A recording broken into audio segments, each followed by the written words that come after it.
I used to have a plastic surgeon who did my Botox, and he would go like this. It would be like a machine gun. Hit, hit, hit, hit, hit, hit, hit, hit, hit, hit, hit. Oh, you're done. Not only was it terrifying, but it didn't really get to the point, which is personalized care. Here's a quiz. How much would you pay to look 20 years younger? How much would it mean to you? What is it worth in your world? In mine, where I'm in front of a camera, aging is not easily forgiven by an audience. That camera is relentless and it always reminds you. And actually, half of social media is, oh, she was a star in the 80s. She's unrecognizable now. Well, okay, it's 45 years later. Really? I'm supposed to look like I looked in the 80s, 40 plus years ago?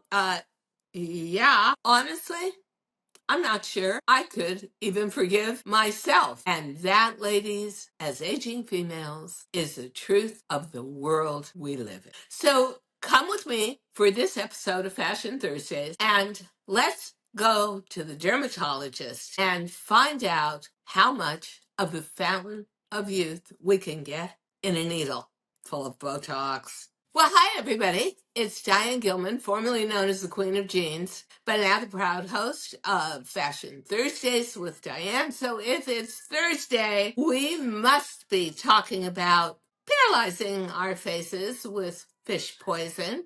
Does that sound logical to you? I mean, I waited forever to get my first Botox shots. I had to. I was on television and there was not a news anchor, male or female, who ever showed a line or a crease, or you had to show like extra expression with your eyes. But the point was, I knew I had to do it. I was amazed at the results. It really wipes away a good decade of ageism within your facial area and actually your neck too. We're going to talk about that now. Fast forward from 30 years on TV to now, and once again I'm in front of a camera and I'm saying to myself, come on, you're about to have your 80th birthday. I don't want all those needles in my face. I hate it. They hurt. So I let it go. And I was also having a lot of dental surgery stuff. And I see my forehead one day reviewing a video I've done for this podcast. And it's like, oh my God, my facial muscles are moving. Oh, it's so unnatural. And I think about it and I'm fighting myself within like, you don't need it anymore. Yeah, you do. Take a good look at yourself. I am. So I went out and I bought certain kinds of topicals to put on that promised that they were bee venom Botox and they were peptides and they were retinol filled but they didn't solve the problem. I am sorry. Oh yeah. Doesn't it look like fun? Let me tell you. You may think to yourself, what does Diane do on her days off that she isn't recording? I do shit like this. Pardon the expression. But maintenance is key, and maintenance is relentless. So I have a derm who has known me for 20 years, and what I appreciate about her, I used to have a plastic surgeon who did my Botox, and he would go like this. It would be like a machine gun. Hit, hit, hit, hit, hit, hit, hit, hit, hit, hit, hit. Oh, you're done. Not only was it terrifying, but it didn't really get to the point, which is personalized care. I used to have a plastic surgeon who did my Botox, and he would go like this. It would be like a machine gun. Hit, hit, hit, hit, hit, hit, hit, hit, hit, hit, hit. Oh, you're done. Not only was it terrifying, but it didn't really get to the point, which is personalized care. So that needle goes here and here. And like if she puts it above my eyebrow, she will then take her fingers and hold my eyebrow up for 2 minutes, maybe. And that starts to set the tone of lifting. It takes about a week and a half for the paralyzing to really take effect. And this time, I think, because we were in the middle of a heat wave that was 100 degrees, it was somehow particularly annoying and painful. But imagine that happening to you 40 times in a sitting? Yeah. So she's lifting my eyebrows. She's pulling them back. Let's face it, the fish poison that if you were eating it would paralyze your nervous system and kill you. And I used to say to everybody in my office when I was leaving on an afternoon to do this, bye, everybody. You may never see me again. I'm going to get fish poison injected into my face to paralyze it. And I meant it. Okay, so Botox. Can't get away from it. When you, as an audience, have your eyes attuned to a face not moving, whether it is a major news anchor in front of you, somebody doing a commercial, you're watching an infomercial, you're watching an influencer on social media, their faces, their foreheads are not moving. But now it's going to get even scarier. I'm going through dental work. I couldn't get the filler the way I wanted it, but I usually get laser CO2. What does that do? We put in some filler at the top of the cheekbone and the inner part of the jawline, and scary needles full of Botox and then needles full of filler pull out your neck skin, that turkey area, and jab it and jab it and jab it and jab it. And then this is CO2 laser. So I'm going to tell a story. First time I ever had it done. I'm in the office in the derm chair. We've gotten through the whole needle part of the Botox thing, and they do put some form of cream on your face that is supposed to numb you. Yeah, that, along with Little Red Riding Hood, is a whole fairy tale. I could tell. Yeah, maybe it numbs you like 5%, 10%, nothing. So I said to my dermatologist, hey, I thought you were a vegetarian. Did you order in hamburgers for lunch? Because I smell meat, grilled or burning. And she said, no, darling, that's just all the hairs burning off your face. Oh my God! Oh my God! That's how hot that CO2 laser is. But after you've had all the needle done, it will then disperse the fluids even better because it keeps grabbing at your skin and shrinking it and grabbing at your skin and shrinking it. And that CO2 really, really, really does make you look refreshed. We also did filler always before the CO2. This time, because I have ongoing dentistry, I couldn't do the CO2. And I really felt in 100-degree weather, it was going to be way too annoying by the time we got out of the building and into a car and whatever. But this stuff really works. That is for sure a skin rejuvenator. But why?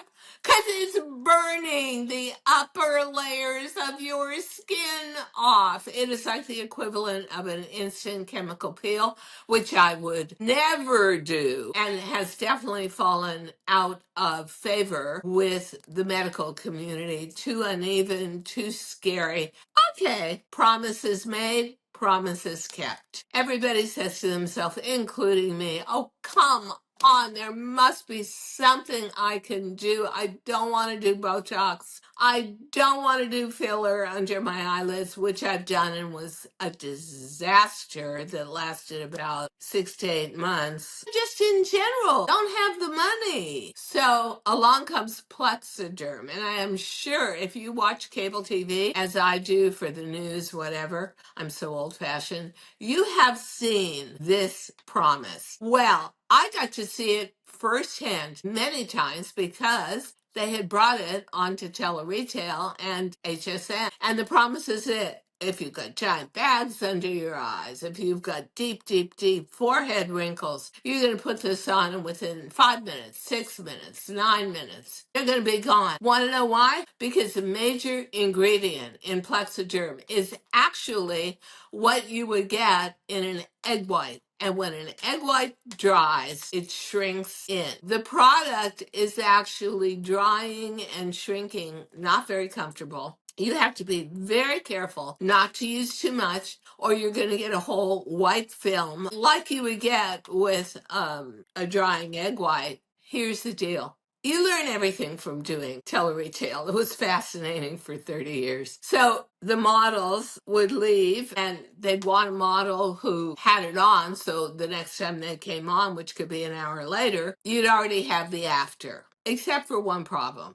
humidity, and water. So model would walk out. It would be obviously in Tampa in the summer, 100% humidity. But then it might start raining. And wherever it rained on you, product washed away. You couldn't get it totally even, and you couldn't get it to stay. But when I talk about a miracle in a bottle, I'm talking about Plexaderm. America is so attuned to getting everything it wants right now, instantly, and for less money. And that was the promise and the miracle of Plexaderm. I tried it once. I found it, but I always try everything on the back of my hands, which are wrinkled now. I didn't find it particularly painful, but I didn't find it comfortable. That was for sure. It's kind of like putting a really tight girdle on your eyelids or your face. Yeah.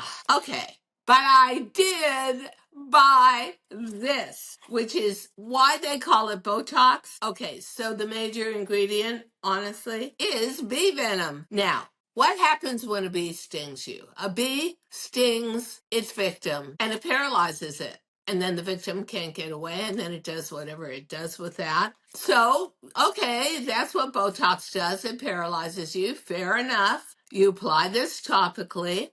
I'm not going to say that I didn't like the feel of it, but it didn't paralyze me. It didn't take the place of Botox. And interestingly enough, on the label, after calling it Botox bee venom, they say it's going to erase lines and wrinkles. It did that more through moisturizing. Moisturized and hydrated the skin. Yeah, Botox doesn't. Promotes collagen production. Maybe just a little. But I take liquid collagen, and frankly, we never talk about getting more collagen from putting Botox in a needle and stabbing your face all over. I liked it. It was pleasant. I thought it was going to be numbing.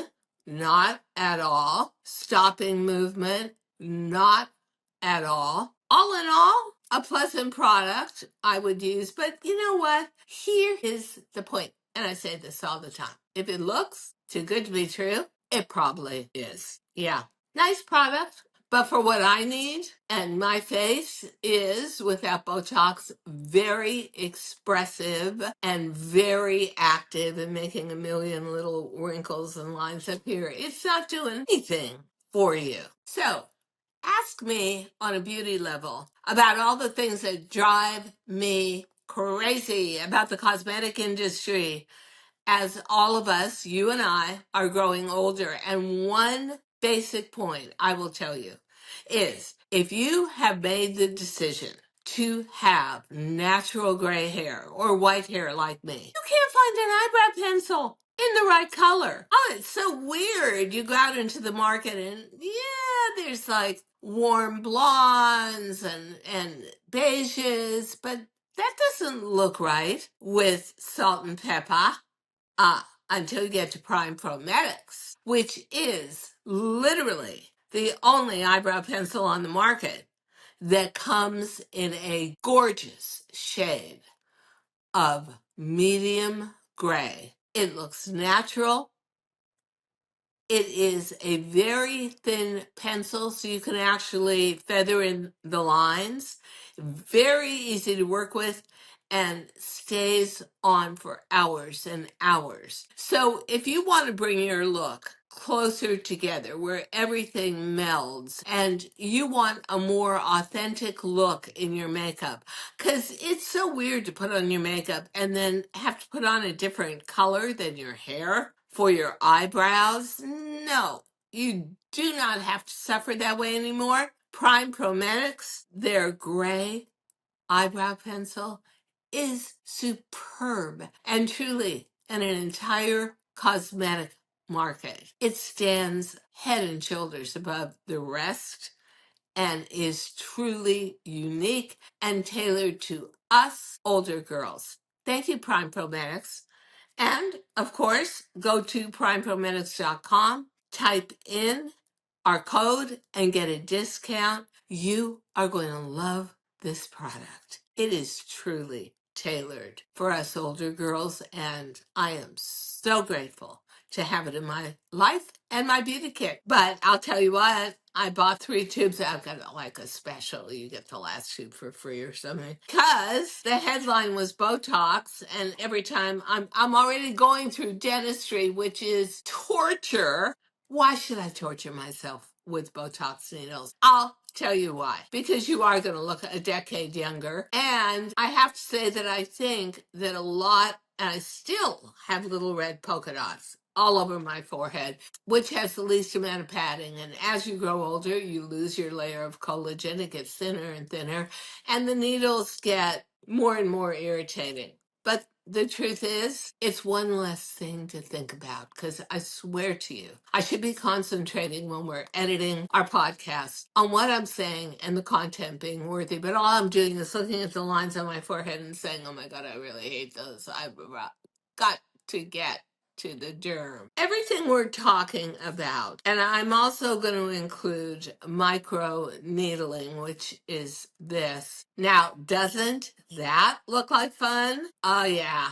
Loads of fun. That is about collagen rebirth under your skin. Collagen is like the pillow, the padding underneath your skin that allows for good blood circulation and really keeps your face in shape. This is about as disturbing as you can get. And you know that after you do this, you do that CO2 laser all in one sitting. And then you go home and spend a couple of days alone with a lot of air conditioning on to cool it out because it looks inflamed. But this goes all through your face. And I only did microneedling once, and I thought there's got to be a better way. I'll get on a better diet. I'll be good, but I'll do whatever kind of topicals I can. But this is definitely a little on the medieval side. I mean, really want to walk around looking like this for 2 or 3 days. And you see all the little needle marks. The answer is no, not really, except afterwards. Here's the perfect word. They always use this. Refreshed. Yeah, I got 5,000 needles stabbed into my face in 20 minutes, and then I can look refreshed. And frankly, the refreshment doesn't last all that long. For that, it should last a year. For any of it, it should last a year. Now, I want to talk about something that I don't think we have photographs of, but is very important. For me, I like a professional dermatologist who is all about her client of the moment. Me. And she said, what bothers you the most about your face right now? And I said, the smile line. I've lost a lot of weight being on intermittent fasting, and we'll get to topicals in a minute. And she said, Diane, you're going through dentistry. And this was interesting, so informational for me. She said, I cannot give you a lot of filler this time because any dentistry you have done where your mouth is open or distorted or swollen for a period of time, any filler I put in is going to move, and we can't guarantee the results are going to be what we focused on when we applied it.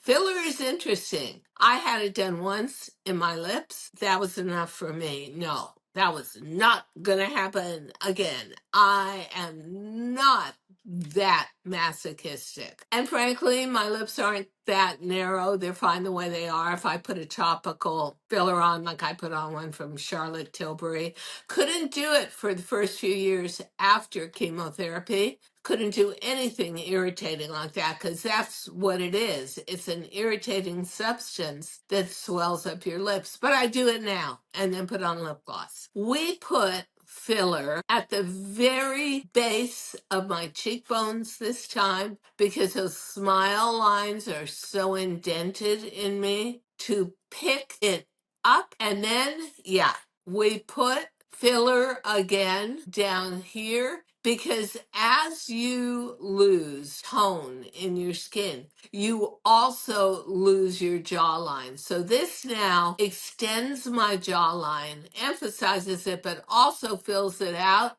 So I'm picked up at the base of my jaw and at the tip of my cheekbones. I don't necessarily need more cheek volume, but it is a non-surgical solution because I don't want to have surgery. That is like red line for me. The wall, not going beyond that wall of just doing topical stuff that just is a little needle going in. And that, at least from a full frontal view, made a big difference because when you get into three-quarter view or profile of my face, you really see those, I'm going to call them laugh lines. Right. Oh, and the other really scary place, well, so scary that I can't look. I have to close my eyes. I can't even know what's coming. Way inside by your tear duct. Botox needles. Oh my God. It's as scary as putting it down here in your neck and thinking, oh, what if she hits my vocal cords? What if she hits my esophagus with this needle and I can't swallow anymore? I mean, you're thinking all these what ifs, and she's doing it. When they put the filler in, it is so physical feeling is like you're a balloon, your face is a balloon, and someone is pumping it up. You can feel that filler going in areas where you never even believed there was 1/100th of an inch of space between your skin and your supporting flesh and collagen. It's not unpleasant to do it anywhere, and we do it, but your lips, that really hurts. I mean, fuck, that was just like, are you kidding me? I am never doing that again. And then you're really afraid they're doing too much, like Lauren Sanchez, Jeff Bezos' beloved. So much filler in her lips that they're literally curling back. And the dermatologist was showing me where she had so much filler in her face, her cheekbones, that it was driving her eyes shut. Her eyes became like 50% smaller. Thank you. Yeah, so I don't know what look that is, but it's probably 10, 12, 15 years ago. But now that she has the money to do all this stuff, the lips are huge, the cheeks are huge. The cheeks are so huge that they're pushing into her eyes being able to stay open. Oh my God. And the lips, I believe she's had them toned down. So here's my story. If you say, okay, it's my 50th birthday, it's my 60th birthday, I'm going for a new job interview in a new industry. I need some refreshment. I've got $3,000, let's say, pushed aside, and I'm willing to use it to make myself look 10 to 20 years younger, more refreshed, more youthful. Don't let them oversell you on any of this stuff. Get the most conservative doctor you can get who's simply going to retain you, but strive for a better you. And I want to tell you, topicals rest on peptides and retinol. Philip Roth is a big proponent, and actually Philip Roth 20, 25 years ago brought retinol into the everyday department store skincare market, and it was a big deal. It is, no joke, very irritating. If you got a big event to go to, I recommend it. I find it so irritating that I try to avoid it. But then again, I use a volcano rock sponge thing to exfoliate every day. I don't let the dead skin cells stay on there for longer than 20 hours and they're off again. But that's what retinol is going to do for you. And you cannot guarantee it's not going to irritate your skin, but that, along with peptides, which bring back collagen under the skin, nothing topical like this is going to do for you what needles driving product like Botox, like fillers into your skin subdermally. It's never going to do that for you, nor should it make those promises. When I look at myself, I think I've done a pretty good job of maintaining the core of me, but still retaining a believable facial image by just good care and good food and lots of high grade protein and always, every day, of my life moisturizing my skin with the best products possible for me that are not only moisturizing it, which any oil can do, but actually feeding it what it needs. And at 80 years old, trust me, I'm about to turn 80. It needs a lot. But at least when I look at myself in front of a mirror, I recognize my younger self. I see some of the best parts of my younger self have still been retained. And you know what? It's very refreshing. It's very fortifying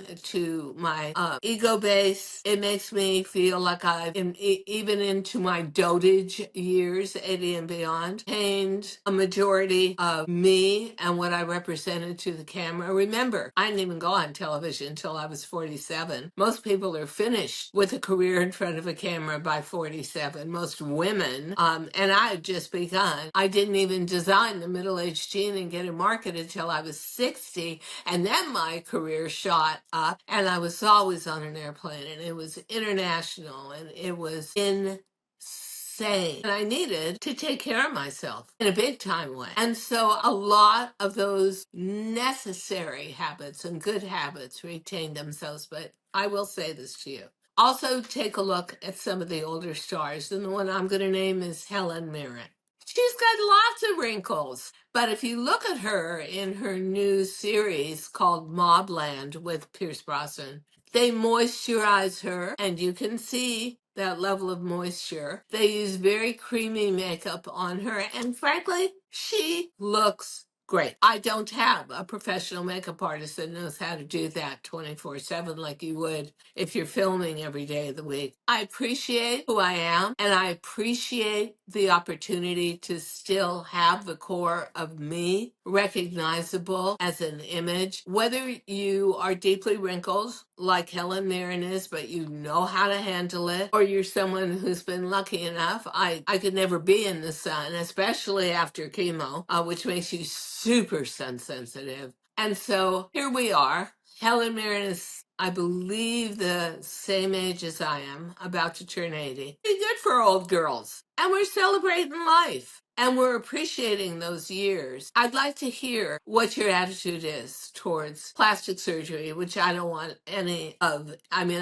having a double mastectomy was enough surgery for me. That was 7 years ago. But how am I doing? How's Helen Mirren doing? Do you like the look? Do you feel it's attainable? Do you want to go yeah, there she is in Mobland. She looks fucking great. I love her look. I love her white hair too. Another white-haired girl who said, nope, I'm not going to keep it dyed blonde. I'm going to absolutely own who I am and my station in life and what decade I'm going into. Celebrate, ladies. Be yourself, but be your super self. Be more than you thought you could be. I'll tell you what, it is very uplifting to look at a mirror and say, bravo, Diane. I've taken good care of me. Until next Thursday, I wish you all the best. Stay beautiful.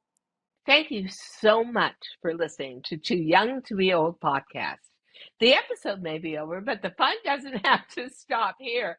Find us on Facebook, Instagram, TikTok, and YouTube at The Diane Gilman, or visit our website, thedianegilman.com. If you like the show, leave us a rating or a review and subscribe so you don't miss the next episode. And until then, don't forget, age is just a number.